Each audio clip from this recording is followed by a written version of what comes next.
పేరు సంపద అండి. నేను బహుజన సంక్షేమ సమితి రాష్ట్ర చైర్మన్ని.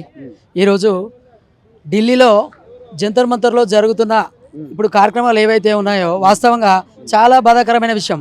ఈరోజు మోడీ గద్దెనెక్కడం జరిగింది. మరి మోడీ గద్దెనెక్కి ఎంతసేపు కార్పొరేట్ వ్యవస్థల కోసమే పనిచేస్తున్నాడా, దేశం కోసం పనిచేస్తున్నాడా? ఒక్కసారి అతని మనస్సాక్షిని అడగాలి. ఎందుకు అంటే వాస్తవంగా మూకుమ్మడిగా పార్టీలే కాకుండా ప్రజా సంఘాలే కాకుండా ప్రతి ఒక్క విద్యార్థి సంఘాలు అదేవిధంగా ప్రతి ఒక్క విద్యార్థి కోరుకుంటా ఉన్నాడు. ఏమని ఈరోజు నీటే కాదు, ఇప్పుడు కనీస ధర్మేంద్ర ప్రధాన్ గారు ఎవరైతే ఉన్నారో వారికి కనీసం విద్యా వ్యవస్థ మీద అవగాహన లేదు. ఇప్పుడు రాహుల్ గాంధీ గారు మన పార్లమెంటు ముందు ధర్నాలో కూర్చున్నప్పుడు జంతర్ మంతర్లో పక్కన వచ్చే తను కూర్చుంటున్నాడు.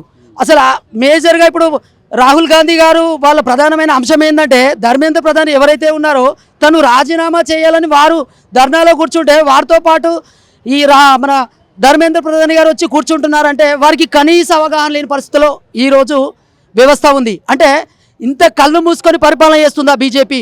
ఈరోజు ప్రధానమంత్రి గారు భారతదేశానికి మొత్తానికి ఒక బాధితయుతమైన పొజిషన్లో ఉన్నారు. ప్రతి ఒక్కరికి సమాధానం చెప్పాల్సిందే.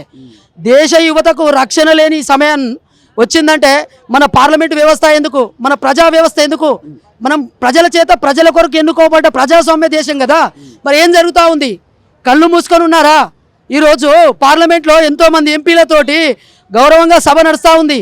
మరి నీట్ విషయంలో కానీ ఇంతకుముందు జరిగిన పేపర్ లీకేజీల వ్యవహారంలో కానీ పిల్లలు విద్యార్థులు ఈరోజు వాళ్ళ కడుపు మంటకొని కొన్ని సంవత్సరాలుగా వాళ్ళు కష్టపడి ర్యాంకుల కోసం సరే భవిష్యత్తు కోసం ఏదో కష్టపడి చేస్తూ ఉన్నారు. అందులో పేదవాళ్ళు చాలా ఉన్నారు. మరి వాళ్ళకి నష్టం జరిగింది. మరి ఎంతవరకు ఈ నష్టాన్ని పూడ్చారు? దీనికి ప్రధానమంత్రి గారు సమాధానం చెప్పాల్సిన అవసరం లేదా? ఈరోజు ఎంతసేపు అదాని అంబానీ వీళ్ళ డెవలప్మెంటేనా? ప్రజల బాధ అనేది పట్టదా వీళ్ళకి?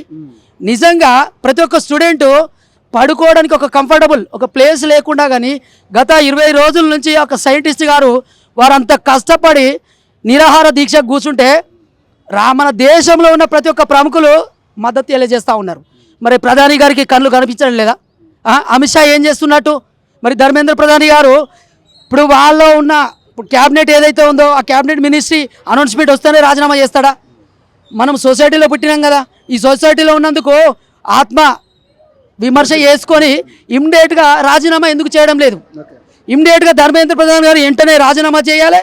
ఎవరికైతే నష్టం జరిగిందో వారికి ఆ నష్టాన్ని పూడ్చే విధంగా దేశ గవర్నమెంట్ కానీ అదేవిధంగా కేంద్ర గవర్నమెంట్ కానీ నిర్ణయం తీసుకోవాలి.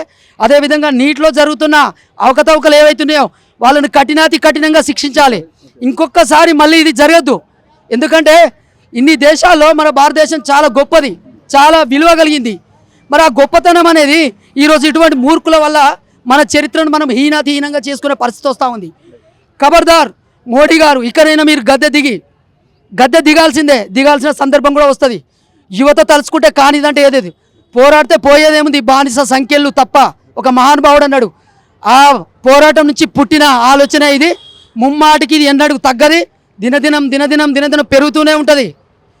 మా కోసం సైంటిస్ట్ గారు ఎవరైతే ముందుకొచ్చి ఆ ధర్నా చేస్తూ ఉన్నారో దానికి మేము సంఘీభావంగా మేము కార్యక్రమాలు చేస్తూ ఉంటాం. ఫ్యూచర్ కార్యాచరణ ప్రతి ఒక్క స్టూడెంట్ మేము అమాయకం చేసుకొని సమస్య మీద ఫైట్ చేస్తామని తెలియజేస్తూ జై Bhim. Thank you so much.